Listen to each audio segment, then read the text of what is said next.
नहीं, ये सारी डिफ़िकल्ट एक्सरसाइजेस आपको नहीं करनी है। अब मैं अपनी वीडियो में आगे आपको बहुत ही सिंपल ईजी एक्सरसाइजेस बताऊंगी जो आप खुद से कर सकते हो बिना किसी सपोर्ट के, बिना किसी मैन पावर के, easily and comfortably. Hello everyone, my self doctor संस्कृति, फिजियोथेरेपिस्ट। तो आज हम अपनी वीडियो में बात करेंगे that what exactly the paralysis is. Paralysis होता क्या है, क्यों होता है, कैसे होता है और इसका प्रॉपर ट्रीटमेंट क्या है। Starting with the point, I think सबको पता ही होगा पैरालिसिस होता क्या है। दैट इज लकवा मार जाना या फिर अधरंग मार जाना, या फिर कुछ पेशेंट्स इसे अधरंग भी कहते हैं। तो अब हम अपनी वीडियो में समझेंगे कि पैरालिसिस आखिर में क्यों हो जाता है और हम इसको कैसे प्रिवेंट कर सकते हैं। अर्ली स्टेजेस में हम कैसे अपने पैरालिसिस को, जो भी हमारी बॉडी में चेंजेस आए हैं, जो भी हमारी मसल्स वीक हुई हैं, हम उन्हें ठीक कैसे कर सकते हैं, वापस स्ट्रेंथ कैसे गेन कर सकते हैं, अपनी मसल्स को रिएजुकेट कैसे कर सकते हैं कि वो वापस से प्रॉपर अपना फंक्शन करने लग जाए। तो चलो, सबसे पहले हम समझते हैं पैरालिसिस आखिर होता क्या है। पैरालिसिस एक ऐसी बीमारी है जो जनरली बहुत कॉमन हो चुकी है। और वो होती क्यों है?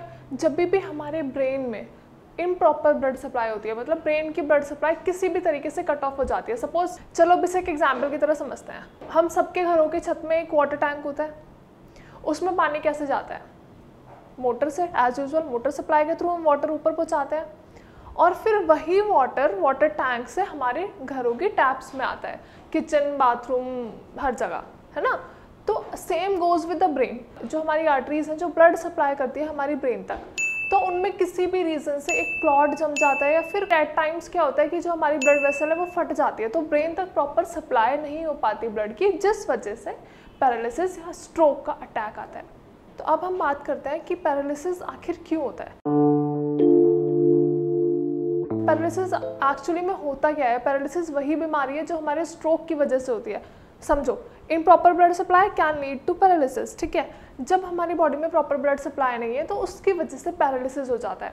हमेशा एक चीज़ जो कॉमनली देखी जाती है वो यही है कि पैरालिसिस जनरली या तो हमारी लेफ्ट साइड की बॉडी में होगी या फिर हमारी राइट साइड की बॉडी में होगी। और होता क्या है, क्या क्या आपको देखने को मिलता है, क्या क्या इसके सिम्टम्स होते हैं। अब समझो, स्ट्रोक का अटैक आया, आपको कैसे पता चलेगा कि आपकी बॉडी वीक होती जा रही है? कुछ तो ऐसे चेंजेस होंगे ना, कुछ तो ऐसी बॉडी की फंक्शनिंग में प्रॉब्लम आएगी जिससे पता चलेगा कि हाँ, हम अपना प्रॉपर मेंटेन्ड वर्क नहीं कर पा रहे हैं। तो होता क्या है, इनिशियली ऐसे सिम्टम्स देखे जाते हैं कि हम अपनी आई क्लोज नहीं कर पाते। सपोज ब्रेन स्ट्रोक का इफेक्ट डायरेक्टली हमारे फेस पे गया है। अब समझते हैं, ब्रेन स्ट्रोक का इफेक्ट कहीं पे भी आ सकता है, बॉडी के किसी भी पार्ट पे आ सकता है। सपोज हाथ में, पैर में, हमारे फेस पे, कहीं भी आ सकता है। तो आपको पता कैसे चलेगा कि हाँ, मुझे जो ये प्रॉब्लम्स हो रही है that can lead to paralysis. तो अब होता क्या है, फेस पे समझते हैं। चलो, फेस पे क्या होता है, या तो आइडियली या तो लेफ्ट साइड या फिर राइट साइड हमें पैरालिसिस होता है। That is called facial paralysis. तो उसमें क्या सिम्टम्स देखने को मिलते हैं हमें? हम अपने अफेक्टेड साइड के फेस की आई क्लोज नहीं कर पाते हैं, फर्स्ट पॉइंट। सेकेंड पॉइंट, हम अपनी आईब्रो रेज नहीं कर पाते। जैसे आईब्रो रेज करते हैं, ऐसे बोलते टाइम या फिर कुछ एक्सप्रेशन देते टाइम आईब्रोज रेज होती है, नॉर्मल है, तो वो पैरालिसिस के पेशेंट्स नहीं कर पाते हैं। नेक्स्ट इज इनिशियल, जब मॉर्निंग में सुबह उठते हैं तो हम सबसे पहले ब्रश करते हैं। This is like healthy routine में सबसे पहले कोई भी नॉर्मल इंडिविजुअल है, कोई भी है, वो सबसे पहले ब्रश करते हैं। तो होता क्या है, जब ब्रश करते टाइम वो अपना सलाइवा, जो कोलगेट है, वो ना ड्रूल होता रहता है अफेक्टेड साइड से, वो उसे होल्ड ही नहीं कर पाते। मतलब हमारे फेस की मसल्स वीक हो चुकी हैं, हम सस्टेन ही नहीं कर पा रहे हैं। हम पानी पी रहे हैं तो पानी हमारे मुंह में नहीं रुक रहा है, पानी एक तरफ से बहता जा रहा है। दैट इज फेशियल पैरालिसिस के सिम्टम्स हैं। स्माइल, आप स्माइल नहीं कर पाओगे। एक साइड तो ठीक है, उससे तो प्रॉपर स्माइल होगी, लेकिन हमारी एक साइड की मसल्स हमें अलाउ ही नहीं करती कि हम स्माइल कर पाएँ। खाने में, बोलने में और सच बहुत सारी प्रॉब्लम्स हैं जो हमें देखने को मिलती है इनिशियली। अब आपको अगर अपनी बॉडी में सिम्टम्स नज़र आ रहे हैं, चलो फॉर एग्जांपल, अगर आपको कभी भी ऐसा लगता है तो एक चीज़ करके देखेंगे। अपने दोनों हाथ सामने रखें और 10 सेकेंड्स तक होल्ड कर रहे हैं, लाइक 1 2 3 4 5 6 7 8 9 10। तो क्या होता है, जो आपकी अफेक्टेड साइड है, मतलब जिस भी साइड की बॉडी में आपकी वीकनेस है, तो वो हाथ आपका धीरे धीरे धीरे धीरे नीचे गिरता चला जाएगा, क्योंकि उसमें स्ट्रेंथ ही नहीं है। जो भी साइड अफेक्ट हुई है उस साइड की मसल्स में पैरालिसिस हो गया है। पैरालिसिस मतलब मसल वीकनेस, तो वो मसल्स वीक हो चुके हैं, आप सस्टेन ही नहीं कर पा रहे हो। अब पैरों में क्या देखने को मिलेगा, जब भी जैसे सुबह सो के उठते हैं, तो सुबह सो के जब हम बैठते हैं फिर बेड से उठते हैं, तो वो पेशेंट्स उठ ही नहीं पाते हैं, उनके पैरों में वो स्ट्रेंथ ही नहीं होती, फ्लेक्सिबिलिटी नहीं होती, मसल्स अपना वर्क ही नहीं कर पाती ढंग से, ना वो उठ पाते हैं। तो ये सारे जो चेंजेस हैं ये आपको किसी भी पैरालिसिस के पेशेंट्स में देखने को मिलते हैं। तो ये इन्हीं तरीके से आप टेस्ट कर सकते हैं, आप एग्जामिन कर सकते हैं अपनी बॉडी को कि हाँ हमारे अंदर ये चेंजेस दिख रहे हैं, सारे चेंजेस आपको पता चल रहे हैं, आपको पता चल चुका है कि मुझे पैरालिसिस हो चुका है, अब मेरी मसल्स वीक हो गई हैं। तो जनरली पैरालिसिस के पेशेंट से समझते हैं कि पता नहीं अब हम ठीक हो पाएंगे या नहीं, उनके अंदर एक मेंटल स्टेबिलिटी जो कहीं ना कहीं लूज हो जाती है। तो ऐसा देखा जाता है कि जो पैरालिसिस के पेशेंट होते हैं, स्ट्रोक के पेशेंट होते हैं, वो बहुत ज़्यादा डीमोटिवेटेड हो जाते हैं। तो आप जितने भी उनके फैमिली मेम्बर्स हैं या जो ये वीडियोस देख रहे हैं, उनके कनेक्शन में जो भी पैरालिसिस के पेशेंट हैं, तो आप लोगों को उन्हें हमेशा सपोर्ट करना है, उनकी हमेशा से मेंटल स्ट्रेंथ बनना है, उन्हें सारी चीज़ें समझानी है कि ये प्रॉब्लम्स पार्ट टाइम है, ये सब क्योर हो जाएगा, आप अपनी वापस से बॉडी को रिगेन कर सकते हो, अपनी मसल स्ट्रेंथ को वापस से रिगेन कर सकते हो। बट उसके लिए क्या इंपॉर्टेंट है, अब सपोज पैरालिसिस का पेशेंट हमेशा लेटे रहता है, तो अगर बॉडी हमेशा लेटी रहेगी, स्टैटिक रहेगी, तो वो अपना काम भूल जाएगी। कुछ तो पैरालिसिस की वजह से पहले ही हमारी मूवमेंट्स रिस्ट्रिक्टेड हो गई है, पहले ही हमारे एक्शंस कम हो गए, और उस पर अगर हम लेटे ही रहते हैं कंटिन्यूसली, अगर हम लेटे ही हैं, तो हमें और भी बहुत सारी प्रॉब्लम्स हो सकती हैं। दैट इज जैसे बेड सोर्स हो जाना, पीछे जख्म बन जाना कमर में, या फिर कहीं भी हमारे लोअर बॉडी में जख्म हो जाते हैं, क्योंकि हम हमेशा सीधे ही लेटे रहते हैं और प्रेशर पड़ता रहता है, जिसकी वजह से हमें बाकी एडिशनल प्रॉब्लम्स होती हैं। हमारी मसल्स जो ऑलरेडी वीक है वो वीक ही रहेंगी, उनमें कुछ चेंजेस नहीं होता है, क्योंकि वो स्टैटिक है, कोई मूवमेंट नहीं हो रही है, कुछ भी मसल्स गर्द सब कुछ कम हो जाता है, और हमारा पेशेंट वर्स्ट सिचुएशन में जाता है। तो उसके लिए क्या करना है, प्रॉपर मेडिकेशंस, आप कौन सी मेडिकेशंस ले रहे हो, किस चीज़, और उन मेडिकेशंस का आपकी बॉडी पे क्या इफेक्ट है, ये सब आपको पता होना चाहिए। तो इसके लिए आप अपने अच्छे डॉक्टर को कंसल्ट करेंगे, और साथ में ये भी पूछेंगे कि जो भी ये मेडिकेशंस चल रही हैं, आखिर में इनका बॉडी में रोल क्या है, ये मेडिकेशंस हम क्यों ले रहे हैं। अब एक्सरसाइजेस, जनरली ऐसा होता है कि डॉक्टर्स हैं, थेरेपिस्ट हैं, एक्सरसाइजेस बता देते हैं, बट पेशेंट लैक करते हैं वो एक्सरसाइजेस करने में। उन्हें चाहिए हमेशा कि हमें कोई एक्सरसाइज कराए, हम खुद से नहीं कर पाएंगे। बट अल्टीमेटली ठीक आपको होना है, बॉडी आपकी है, तो आपको एक्सरसाइज प्रॉपरली करनी है, टाइम टू टाइम करनी है। अब मैं अपनी वीडियो में आगे कुछ एक्सरसाइजेस बताऊंगी जो बहुत ही कॉमन है, बहुत ही नॉर्मल है, जो आपको करनी है। आपको उसके लिए किसी की सपोर्ट की ज़रूरत नहीं है, किसी और की स्ट्रेंथ की ज़रूरत नहीं है, वो आप खुद कर सकते हो, and that are very easy. चलिए फ्रेंड्स, अब मैं आपको कुछ ऐसे एक्सरसाइजेस बताऊंगी जिन्हें करने के लिए आपको पहला इंपॉर्टेंट पॉइंट, ना तो किसी की हेल्प चाहिए और ना फिर किसी का सपोर्ट चाहिए। तो फिर स्टार्ट करते हैं। बस what you need a chair, जिस पे बैठ के आप आराम से कर सकते हैं, क्योंकि जनरली पैरालिसिस के पेशेंट्स उठ नहीं पाते हैं, चल नहीं पाते हैं, लेकिन इनिशियली अगर हम ये एक्सरसाइजेस स्टार्ट कर देते हैं तो बहुत अच्छा रिजल्ट मिलेगा। तो स्टार्टिंग विद एक्सरसाइज, सबसे पहले आपको चेयर पे बैठना है, एकदम सीधे, दोनों पैरों को अपना सीधा रखेंगे, बॉडी 90 डिग्री के एंगल पे स्ट्रेट रहेगी, एंड सिर्फ आपको ईजिली अपना पैर ऊपर की तरफ उठाना है। आप कोई से भी पैर से स्टार्ट कर सकते हो, क्योंकि ऐसा नहीं है कि एक्सरसाइज आपको सिर्फ अफेक्टेड साइड ही करनी है, आपको दोनों पैरों की एक्सरसाइजेस करनी है। नाउ स्टार्टिंग विद एक्सरसाइज, पैर उठाते हुए सीधा ऊपर, and you need to hold. अगर आपसे होल्ड हो पाता है तो आप होल्ड करेंगे, otherwise relax.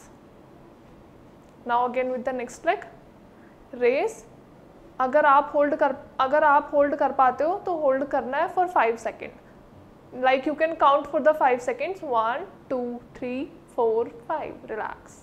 Now running to the next exercise. अब नेक्स्ट एक्सरसाइज में क्या करना है, वैसे ही सीधे बैठना है, स्टैटिक बैठना है, और अपना पैर ऊपर की तरफ उठाना है, मतलब अपना घुटना ऐसे स्ट्रेट रख के पैर ऊपर की तरफ उठाना है, लाइक दिस। अगर आप होल्ड कर पाते हो तो होल्ड कर सकते हो for 5 seconds, and then relax. Now same with the opposite leg, दोबारा रेस करके, अगर होल्ड कर पाते हो तो hold, otherwise relax. Now starting with the last exercise, जो बहुत ही इजी है। इसमें ना तो आपको कोई स्ट्रेंथ चाहिए, ना आपकी बॉडी की खुद की स्ट्रेंथ चाहिए, बट बहुत इजीली नॉर्मली बैठ के ही एंड टो रोकर्स। तो ये आराम से ऐसे करेंगे। अगर इसमें भी आप होल्ड कर पा रहे हो तो ऐसे करके होल्ड कर सकते हो, देन रिलैक्स, एंड देन पंजे ऊपर। Hold, relax. अभी जो भी एक्सरसाइजेस मैंने आपको वीडियो में बताई हैं, ये जैसा कि आप देख भी रहे हो कि बहुत इजी है, आपको किसी का सपोर्ट नहीं चाहिए, ना फिर कुछ ज़्यादा मसल्स पावर चाहिए एक्सरसाइजेस करने के लिए। बहुत ही सिंपल इजी सी एक्सरसाइजेस हैं जो आप खुद से कर सकते हो, किसी भी टाइम कर सकते हो। एटलीस्ट दिन में 2 से 3 बार एक्सरसाइजेस को रिपीट करना, ताकि बहुत अच्छा और जल्दी रिजल्ट मिल सके। अब ये तो बात की थी हमने पैरों की। Now starting with the hands. अब हाथों की एक्सरसाइजेस कैसे करेंगे? जनरली होता क्या है, पैरालिसिस के पेशेंट्स को ग्रिपिंग में बहुत प्रॉब्लम आती है। कोई वो जैसे अपना पानी का ग्लास है या फिर कप ऑफ टी वो होल्ड नहीं कर पाते हैं। तो अपनी वापस से फिंगर्स में स्ट्रेंथ लाने के लिए आपको क्या करना है, मार्केट में एक बॉल आती है स्माइली बॉल। अगर आपको वो बॉल इजीली अवेलेबल है तो आप उस बॉल को जस्ट नॉर्मली हाथ में लेंगे and you need to press. उसको आराम से जेंटली प्रेस करना है, ताकि ये जो हमारी फिंगर्स की स्ट्रेंथ है जो चली गई है वो वापस से आ सके। और इसका अल्टरनेटिव क्या है, अगर किसी को जनरली सपोज नहीं मिलती है बॉल, हर जगह अवेलेबल नहीं है, किसी को नहीं मिल पा रही है, तो आप क्या करेंगे, आप एक टाल का रोल बनाएंगे। सिंपल सा, इजी, बहुत सॉफ्ट भी रहेगा, आपको ज़्यादा स्ट्रेंथ भी नहीं लगेगी, ना कुछ इफेक्ट होगा। तो आपको आराम से टाल पकड़ना है हाथ में and you just need to press it easy. आराम से इसको प्रेस करोगे and relax. Now again press, relax. Of course ये सेम स्माइली बॉल जैसा रिजल्ट तो आपको नहीं देगा, बट यू कैन ट्राई। अगर आपको स्माइली बॉल मिल जाती है that is well and good. Otherwise अगर बॉल नहीं मिलती है किसी भी रीज़न से या फिर अवेलेबल नहीं है, तो आप जस्ट एक छोटा सा फेस टाल का रोल बनाओगे और ऐसे जैसे अभी मैंने इस टाल से आपको एक्सरसाइज बताई है and you can press and relax. ये वाली मूवमेंट हमें चाहिए। Now the next exercises. Generally क्या होता है, पेशेंट्स अपनी ये वाली मूवमेंट नहीं कर पाते हैं, उनका हाथ नहीं उठ पाता, वो सीधा हैंड रेस नहीं कर पाते हैं। तो अगर किसी किसी केस में क्या होता है, बहुत ही इतनी ज़्यादा वीकनेस नहीं होती है कि मूवमेंट बिल्कुल भी ना हो पाए, और किसी किसी केसेस में बहुत ज़्यादा वीकनेस होती है कि बिल्कुल ही हाथ उठ ही नहीं पा रहा है और ऊपर से स्पास्टिक भी हो चुका है, हाथ में एक अकड़न जैसी महसूस हो रही है, आप बिल्कुल हाथ बहुत हैवी लग रहा है। तो उसके लिए आप क्या करेंगे, अगर नॉर्मली थोड़ा बहुत भी स्ट्रेंथ है तो आपको ट्राई करना है अपना हाथ खुद से ऊपर की तरफ ले जाने का। अगर सपोज एनी हाउ नहीं होता है, आपकी बॉडी में स्ट्रेंथ ही नहीं है कि आप नहीं कर पा रहे हो, तो आपका दूसरा हाथ तो ठीक है। पैरालिसिस में एक साइड की बॉडी तो अफेक्ट होती है, दूसरी साइड की बॉडी तो एकदम ठीक है।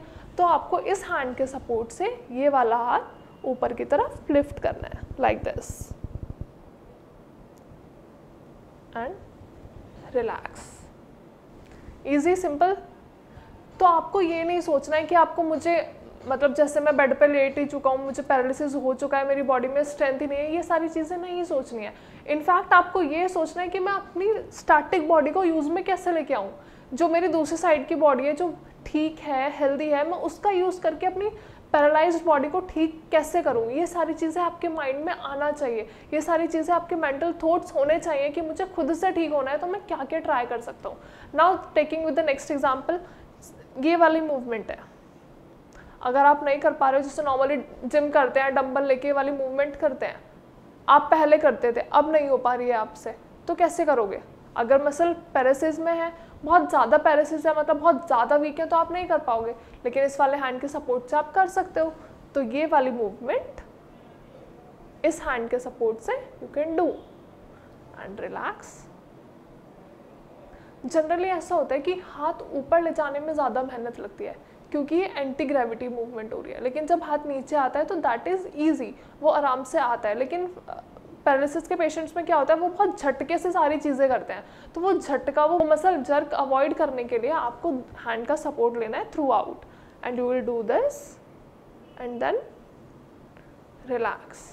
चलिए फ्रेंड्स, वीडियो को ख़त्म करते हुए जो भी चीज़ें मैंने आपको बताई हैं, जो भी एक्सरसाइजेस मैंने आपको बताई हैं सिंपल एंड ईजी तरीके से, और जो भी चीज़ें मैंने आपको बताई हैं पैरालिसिस के रिगार्डिंग, आई होप आपको वीडियो में सब कुछ समझ में आया हो। अगर वीडियो से रिगार्डिंग या फिर एक्सरसाइजेस से रिगार्डिंग या फिर कुछ भी आपके माइंड में क्वेरी है, कोई भी क्वेश्चन है, तो आप डायरेक्टली हमें इस नंबर पे कॉल कर सकते हो जो आपको नीचे स्क्रीन पे दिख रहा होगा, and you can either mention in the comment section जो भी क्वेरीज हैं या जो भी क्वेश्चंस आपको पूछना है, या फिर किसी भी रिगार्डिंग कुछ और एक्सरसाइजेज आपको जाननी है, वो आप डायरेक्टली कमेंट कर सकते हो, या फिर हमें गिवन नंबर पे कॉल करके डायरेक्टली हमारे डॉक्टर से फ्री ऑफ कॉस्ट कंसल्ट कर सकते हो। आई एम 100% श्योर कि आपको यहाँ से बेस्ट एडवाइस मिलेगी और आप जल्दी से जल्दी अपनी प्रॉब्लम से रिलीफ पा सकते हो। Thank you so much, have a nice day.